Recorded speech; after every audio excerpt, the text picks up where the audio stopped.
On this typical sunny day in Royal Woods, Lynn Jr. was practicing some of her soccer moves in the backyard.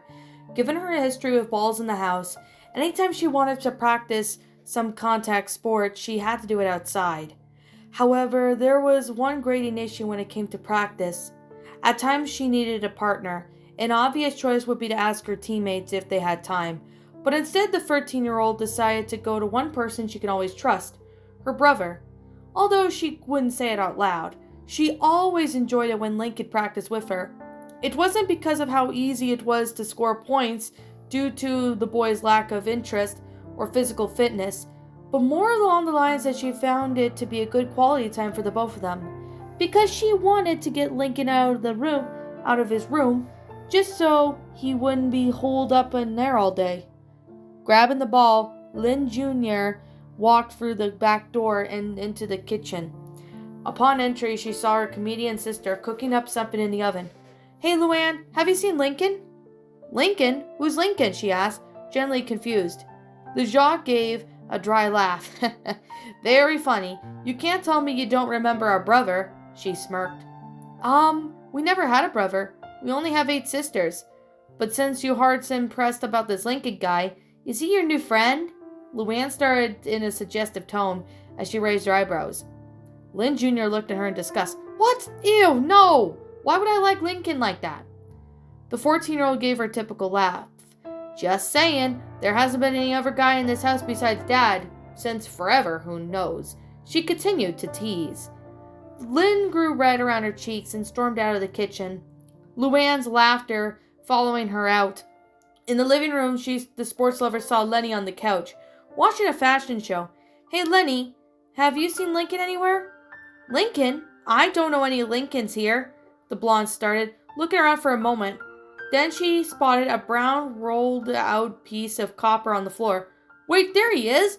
He then grabbed the object, which turned out to be a penny. The Jacques slapped her forehead in frustration. "Our brother isn't Abraham Lincoln, Lenny." "Wait, we have a brother? Did Mom, have another baby or something?" The 16-year-old shouted in joy. "He and Lily will totes be cute together." Lincoln's 11, Lynn started, now getting confused. "Oh, well, there's Lucy, Lana, Lola, Lisa, Luann, Luna, Lori, Lenny." She recalled her memory to see if she met anyone in the family named Lincoln. Besides the penny, she grabbed, looking back to where Lynn was, noticed that she was gone. "Lynn turned invisible!" Lenny screamed in terror. In truth, the sports fanatic actually went upstairs. That would be the last time she had asked Lenny about anything. Also, she probably shouldn't have asked Luann about it, knowing she likes to joke around. Stomping towards the end of the hallway, Lynn threw the door open, only to find nothing but rows of shelves to find linen, bed sheets, towels, and some stuff that was stowed out there for safekeeping. Now Lynn was really confused. This room became Lincoln's bedroom shortly after Lily came into their lives, yet it looks like as if no one ever lived there. Growing to a panic, she knocked on Lisa's door. "Lisa, you in there?" An irritable groan came in from response. Seconds later, the child prodigy opened the door. "What is it now?" "Please tell me this isn't what I think I'm seeing right now." Lynn pointed towards the closet. Lisa poked her head out to see what got her sports-obsessed sister so riled up. "It's just a hall closet," she stated in the dull tone. "But it shouldn't be a closet. That's Lincoln's room. Don't you remember him? He's been my brother for 11 years. "Lynn, we never had a brother. You may not remember it due to only being 2 years old, but our maternal unit was harboring another child that unfortunately ended up being a miscarriage. Its gender wasn't identified yet, so it's possible that it could have been the brother you speak of. From what I know, our parental units hadn't tried another child for a few years before Lucy was conceived. Sorry to say, but we do not have a male sibling." With that, Lisa shut the door to resume whatever she had cooking up in her lab. Lynn stood there, completely still, petrified. She gripped her head and fear crept in her thoughts. "This can't be happening. Please, tell me this isn't true." "Oh, it's very much true," spoke a voice that sounded much like her own. Turning to the Jacques was surprised to find another person, who looked exactly like her, but with a few differences. This Lynn had darker hair, wore darker clothing, had red eyes, and held a smug what looked to be like that she took joy from suffering of others. Who are you? Who else, idiot? I'm you. Your other half, to be exact. The Jacques grew incredulous. That's ridiculous. How can I have two halves? Simple, Linda. I'm the part of you that relishes in the spotlight. We've always been the part of the star player, not caring much about anyone else. We take pride in crushing our enemies, but the best part, the counterpart grinned, showing her razor-edged teeth, even if we lose, it's never our fault. What are you getting at? Lynn asked nervously. Oh, don't play dumb with me. We both know that Lincoln was at fault for ruining our chances to win with this stupid bad luck. It couldn't be possible since we didn't practice hard enough, the other Lynn said sarcastically. He even had a nerve to call us losers. As such, I had to get rid of him. Always look out for number one, right? She flashed the same smug grin. Lynn grew extremely angry. Grabbing her twin, she pinned her to the wall. What did you do with him? Evelyn just grinned. Jacques banged her in the wall in response. Answer me, you little fucker! Simple, Linda. I made sure he never existed. Part of the wall moved even to a larger screen. It showed Lynn only being 2 years old at the time. Very young and very explorative. Rita had sure had her hands full getting the little tomboy to sit still. Her mother turned away for a moment to grab something out of the kitchen, while Lynn played around with the ball. Soon little Lynn held a smirk that resembled that of her counterpart. When Rita came back, the toddler threw the ball at the Marduch, which impacted the abdominal area. Rita had temporarily had wind knocked out from her in the impact, but looked okay otherwise. However, the damage was actually more severe than expected. A few days passed, and Rita ended up having a somber expression on her face, with Lynn Sr. trying to comfort her. All the girls asked what was wrong, but the parents told them it was nothing they need to worry about. Lynn quickly put the incidents together to turn to her counterpart. She was absolutely livid as this girl raised her fist. You killed my brother! The Jacques flung her fist first at evil Lynn, but to her surprise, the girl vanished into thin air, along with the rest of the hallway.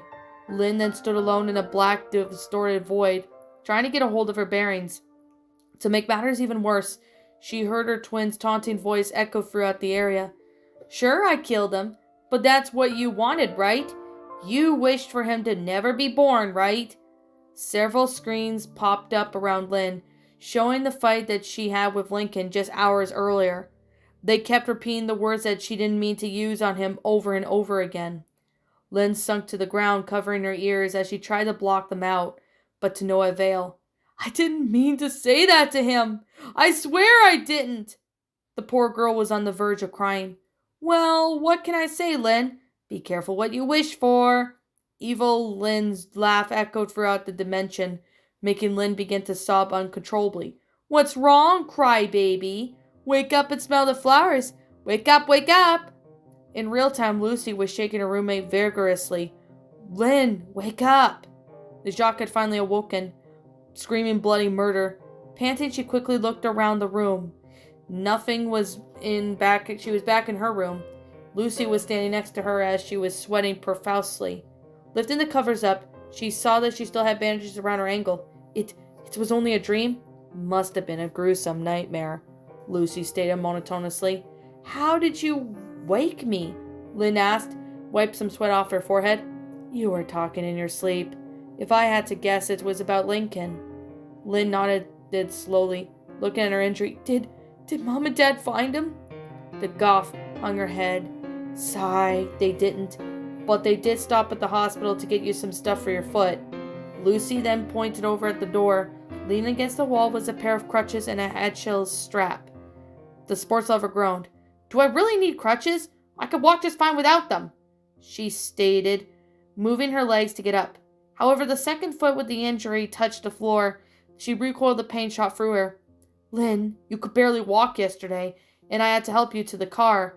The strap is for your foot to keep it straight while it heals, but you'll need those supports to move around, unless you prefer to lose your foot entirely, Lucy explained. The Goth did have a point there. If she had lost her foot, or any limbs for that matter, she would kiss the dream of being a professional athlete goodbye. She was already quick enough that Lincoln's bite wound wouldn't get infected. Being Lynn, injuries were practically second nature to her. She was probably the only loud in the family that would ever require some medical attention on a frequent basis. However, she had a lot of pride and didn't like it when something like that made her appear weak. During one round of soccer practice, she took the phrase break a leg quite literally by accidentally landing on her left leg the wrong way. The shin bone was broken in two, required her to use a wheelchair for several weeks. At first, she refused any sort of help from her siblings, but eventually she managed to open herself up and accept the assistance. Even though she hated being in that situation in the first place, she learned that her family was just trying to look out for her and wanted to aid her through the trials. Plus, no matter how you look at it, there is no way she could get up the stairs by herself or even take a shower, something she was still trying to figure out before she finally decided to get help. Lucy was just being concerned of her little sister. She should be. Giving her a small sigh, "Bring me up that strap, please." Lucy nodded before walking up and tossing them over to her sister. Lynn carefully slipped it over her foot, wincing a little as she pulled it up her tendon until it was kept straight. "What time is it?" 5:30. "In that case, I'm going downstairs to eat something." Getting off the bed, the Jacques hopped over on her crutches and grabbed them for support. The hellish nightmare she experienced was something she did not want to go through again. She doubted she'd ever get back to sleep before the alarm clock awakened her. About the same time, Ronalda was snoring lightly until she felt something nuzzling her back. Creaking her eye open, she wondered what it was. It was touching her until she saw her hand still clasped around another. Remembering the events of last night, her cheeks reddened, partially because she was happy with the fact that Lincoln was nuzzling his face into her back as if she was Bun Bun herself. Knowing his arm was still around her waist, she lightly squeezed the boy's hand, causing him to pull a little closer. The tomboy wasn't sure if Lincoln was asleep or fully aware of what he was doing, but it didn't matter to her. She just wanted to lie in the bliss for more than 5 minutes. Unfortunately, one that looked at the clock told her that he would have abandoned in that moment. Eyes widening, she uttered a swear that she knew if her parents would be up soon, if they caught them in their current position. God knows what would be in store for them. And Ronaldo certainly did not want her parents prying to keep their secret relationship. Given a sad sigh, she pulled herself off of Lincoln's grasp, being careful not to wake him. He probably did notice the lack of warmth next to him, as Ronnie Ann moved his arm around for a little bit before resting again. She did not help but note how peaceful he looked while sleeping. This made her happy, knowing all the crap his family put through, but there was still enough to make sure he still get a good night's rest. Otherwise, he'd probably be suffering a nightmare or something. Upon hearing the alarm go off in their parents' room, Ronalda quickly shuffled herself to her room, pretended to be asleep. An hour had passed before sunlight came and crept through the blinds of the living room. The parents were already out and about the day. Lincoln was sleeping soundly before the pattering of pans in the kitchen stirred him. Slowly opening his eyes, the first thing he noticed was that he was still at the Santiago household. At first he had been hoping that maybe this whole thing was just a bad dream, but as the memories tried to fresh his mind, he couldn't help but sulk a bit. This didn't last long though, as the scent of delicious food hit his nostrils. Stomach grumbling, the loud boy got off the couch and wandered to the kitchen. To his surprise, he found Ronnie Ann cooking up breakfast, and Bobby was chowing down on waffles. "Oh hey bro, glad you're up," the teen spoke, although his voice was muffled due to the food in his mouth. "Bobby, don't talk with your mouth full," Ronaldo scolded. "Sorry, Nene, but you make the best waffles," he stated, before resuming his meal. "Nene?" Lincoln asked amusedly, causing the tomboy to blush. "It's my nickname." "Well, at least I have something to call you now," the 11-year-old chuckled. "Call me that and you won't like the results," Ronaldo said half-jokingly, making Lincoln wonder if she was being serious or not. When she heard the boy's stomach growl again, making her smirk. Someone must be hungry. "Yeah, do you guys mind you do?" What kind of a question is that, Lamo? You had dinner last night too." "True, sorry." Lincoln paused, forming a frown. "I still have a lot on my mind." "You want to talk about it?" Bobby asked. Ronaldo looked with uncertain. Sure, she managed to get Lincoln to spill the beans overnight, but there was no guarantee when it came to describing it to anyone else. The look on her face said it all when she noted the determined look on Lincoln formed as he thought about it. Yeah, I think it's time I let you in on what happened. You sure, Lincoln? Ronaldo asked. The white-haired boy nodded. If there's one thing you made me realize last night, is that I can't expect to keep quiet about this forever. The truth will come out eventually. He sat down on the table. All right, how many waffles do you want? Just two. Ronnie Ann nodded and poured some batter into the waffle iron. She also had some eggs and bacon cooked up too. While this was happening, Lincoln told Bobby about the whole story, sparing the no details. He explained the whole situation involving luck that happened around his house over the past month. His part in it, what happened when he let his lie get out of hand, and the amount of crap he went through during his good luck phase.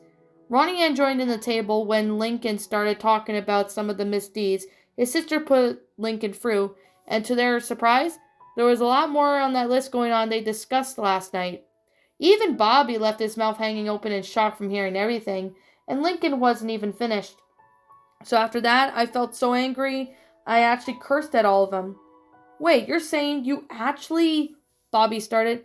Yes, Bobby. I swore up and down like no tomorrow. I actually feel a little bad about doing it, but I was just so mad. It got worse when I fought with Lynn. I scolded her because of her attitude when she dragged me to her game, but I guess she really hates being called a loser. So that's why your hands look so bad, Roberto noted. Lincoln then nodded and looked down at his right hand. It dawned on him when he started eating it. Without his right hand, he effectively won't do any schoolwork. Even holding the fork in his left felt weird. He did try to write with his lefty some time ago, but the words came out completely unlegible. Like Ronaldo, Roberto was completely aghast as to what Lincoln had been through. He couldn't even think that Lori would do such a thing. Sure, the 17-year-old could be rather bossy at times, but he would never think she'd be a part of what appeared to be some crusade against their only brother. Hell, he ended their relationship just once because Lincoln made Ronnie Ann cry. And now he was thinking about doing the same thing, but for the opposite reasons.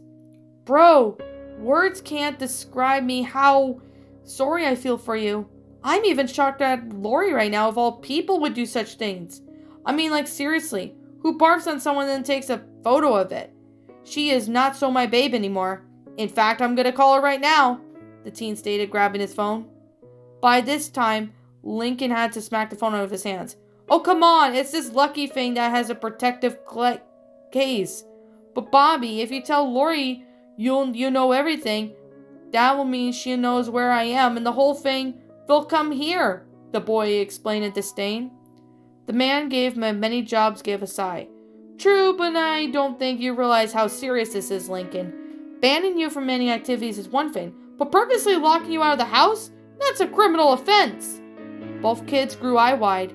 How do you know that's a felony? Ronaldo asked. Working as a security officer at the mall, I had to learn a lot about laws. Plus some that would pertain just stuff that happened there.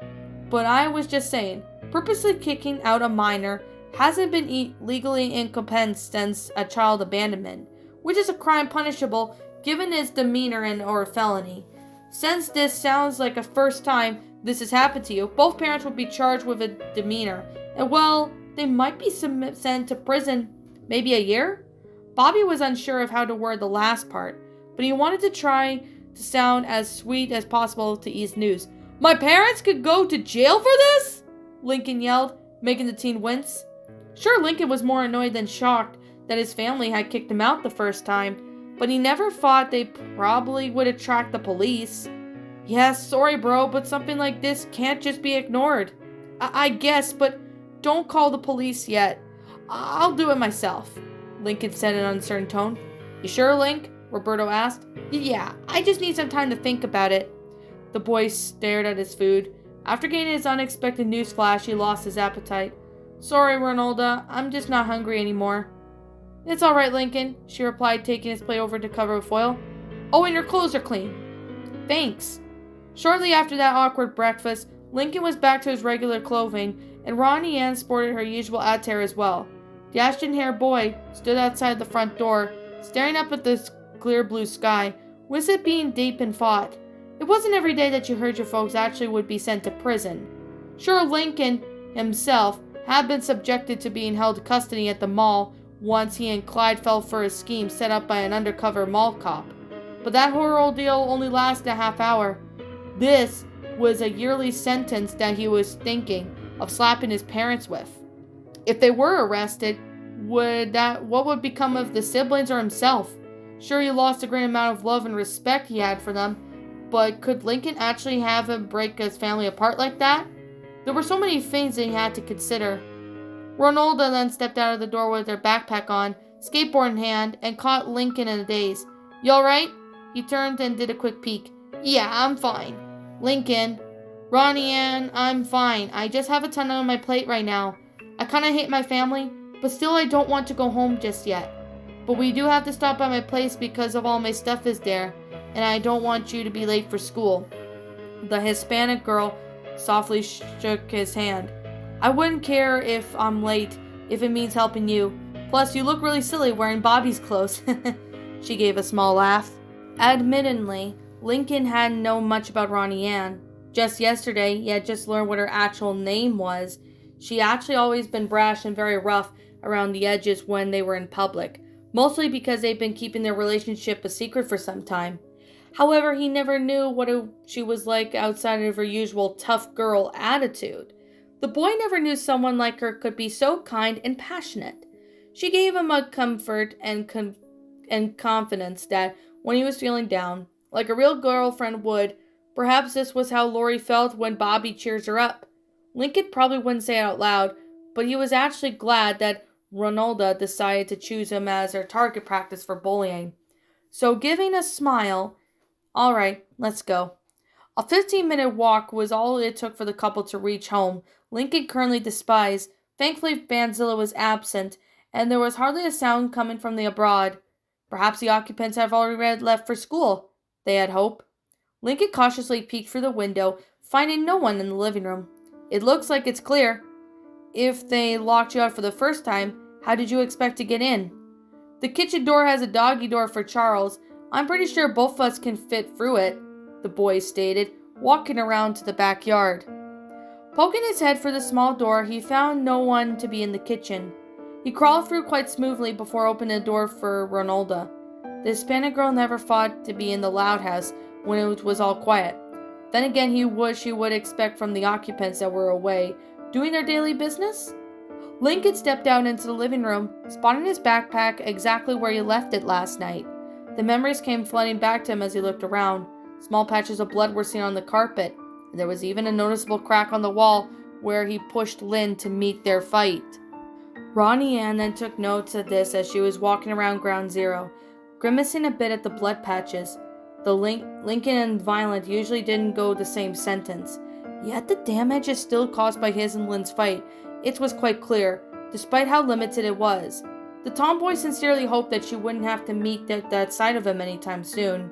She could also tell that Lincoln was always getting caught up in his memories again, and his hands were curling into fists, snapping her fingers in his face.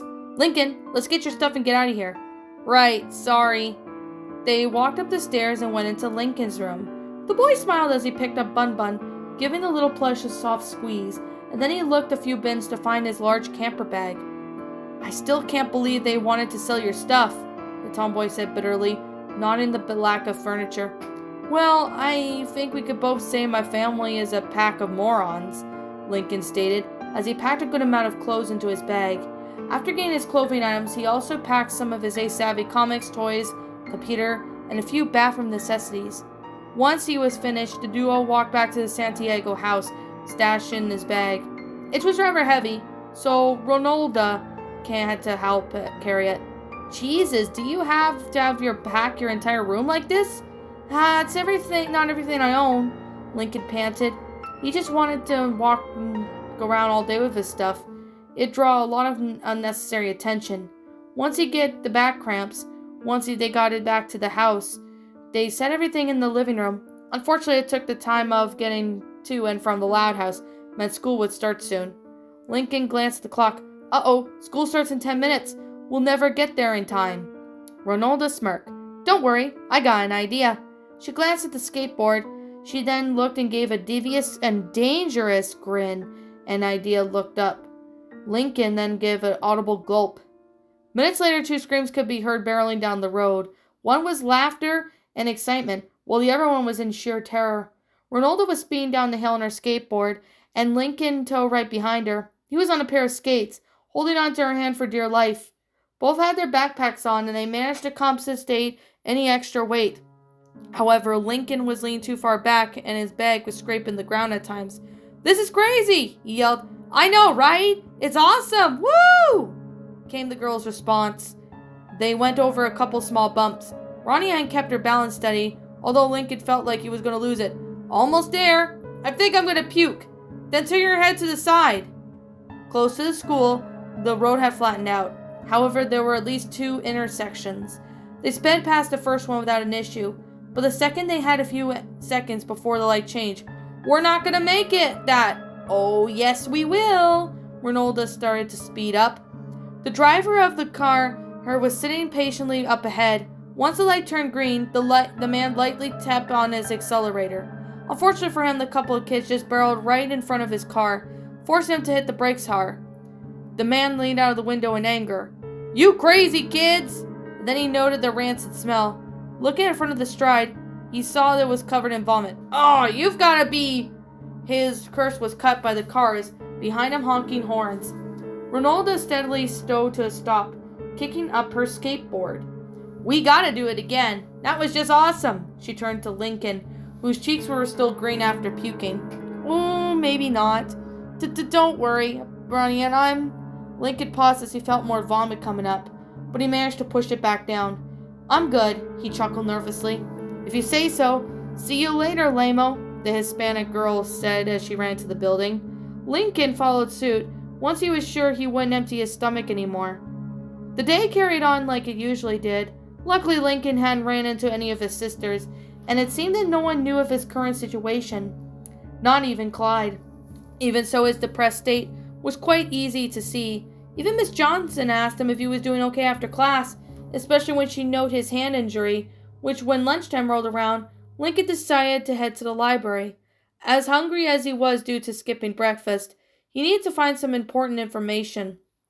Along the way, he spotted Lana and Lola in their class, forcing him to duck out of sight. The middle child was also a little bit paranoid about Lucy creeping up on him, but thankfully he spotted her in the drama class, so that went out of the window.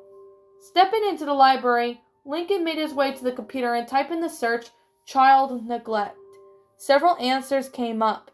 Most of them were easily readable in the search engine itself. Let's see. A man and a woman commits a crime of child abandonment when being a parent, legal guardian, or a person legally charged with the care of custody of a child less than 18 years deserts a child one wholly to intend to abandon it. Abandonment is a class misdemeanor. But of course, the boy pulled up a link in the Michigan legislature. On it listed all the possible charges for the child neglect. After reading the first 2, Lincoln deduced that doubt his parents would be charged for first or second degree, and it was sure obvious that it didn't cause any serious physical or mental harm. Then again, he was attacked by that gator on Sunday that he hates his blood relatives to tea. He then read the third and fourth degree cases. The person unknowingly or intentionally commits an act under the circumstances poses a risk of harm and the act of results in physical harm to the child. This felony punishable imprisonment no more than 2 years. Lincoln fought this over. Due to his sisters not looking out for him, he ended up getting attacked by a rival team and junkyard dogs. However, he wasn't so sure if this applied to the parents. Still, they had thought they may be held responsible for it. Fourth degree, the person knowingly or intentionally commits an act under the circumstances poses an unreasonable risk of harm or injury to a child, regardless whatever its physical harm results. This is a misdemeanor punishable imprisonment no more than a year. The boy winced. This definitely sounded like what he went through. Lincoln slumped in his chair, staring blankly at the screen. Considering the circumstances, the reasoning behind this whole family locking him out was outlandish itself. The police would very likely not hold any restraint against the comedian Louds for refusing to house one of their children in the presence of he was bad luck. They might even be pissed about them and charge them for second-degree neglect, since it stated it didn't matter whatever its actual harm or it caused, and leaving him outside could very well likely end in a serious tragedy. And that's when a 10-year-old imprisonment is for the first offense. It didn't help they intended to sell his furniture if they didn't expect him to return. It seemed like they were going to turn his room back into a closet as it used to be. The Ashton boy massaged his temples as he tried to figure out what to do. His parents would most definitely be found guilty for the crimes and face a possibility up to a decade incarcerated. They would have to deserve it though, locking out their only son, attempting to sell his furniture, not believing when he told them his bad luck was a lie. They always seemed to listen to their daughters more than anything else. This was even proved further by the fact that they treated him like he was some mere good luck charm, and not the son they always wanted. It was almost like there was some mistake in the gene pool of his family, and this was probably true, given what Lynn told him before he ran away. Lincoln had fished out his cell phone as more negative thoughts crept in. Given a hard glare at the device, what if Lynn won 2 stupid games? That one didn't give him any right to just abandon him like that. Even this old man told them back away from the house a bit more before everyone else closed the windows. They were also worried about his bad luck, and that none of them would allow him to sleep in his own room. On top of that, why did it seem like all of them he seemed to have learned some lesson while his sisters got away with the stuff they did? Sure, sometimes they learn a thing or two, but the very next day they end up forgetting about it. At this point, the boy was so fed up he dialed emergency services. As the dial of the tone rang, Lincoln had read over the punishments again, but this time his rational side began to kick in. A year in prison was still in a long time. Without seeing your birthmark makers, you would be fine with not being around them for a week, maybe a month, but a year or 10? How bad would that be? How long haul? Now you thought about it, his sisters might be put into a foster care, consider they didn't make near enough to keep them on the mortgage on the house, not to mention the monthly bills and food.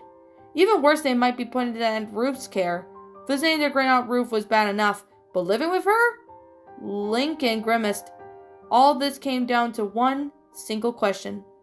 Was he really going to break the family apart just to get back at them for their stupidity?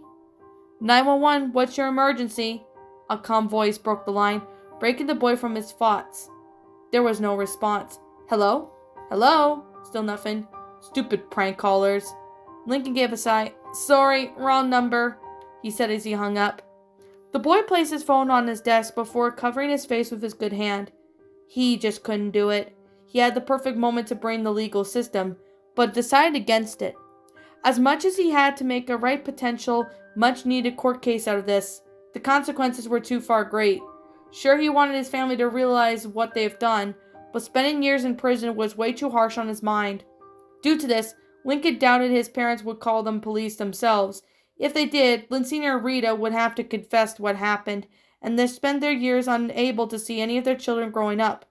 Lily might even forget about who her parents were. And worst of all, it was possible Lincoln's sisters would hate him for the rest of his life. The Louds would be nothing but a broken family. Also, according to Ronalda, they were looking high and low for him throughout the night. 2 wrongs don't make a right. What pained him most of Ned now was that even after all of his family did to him, Lincoln knew deep down he still loved them. In any other cases, some may call him weak for not calling the cops, but the boy still wore his heart on his sleeve. He silently cried to himself as he was reminded of the fun times he had with his sisters and parents. He really wished it didn't come to this point, but somehow it did. Lincoln! A hushed voice spoke. The white-haired boy woke up in surprise, causing to see potentially the last person he wanted to talk to.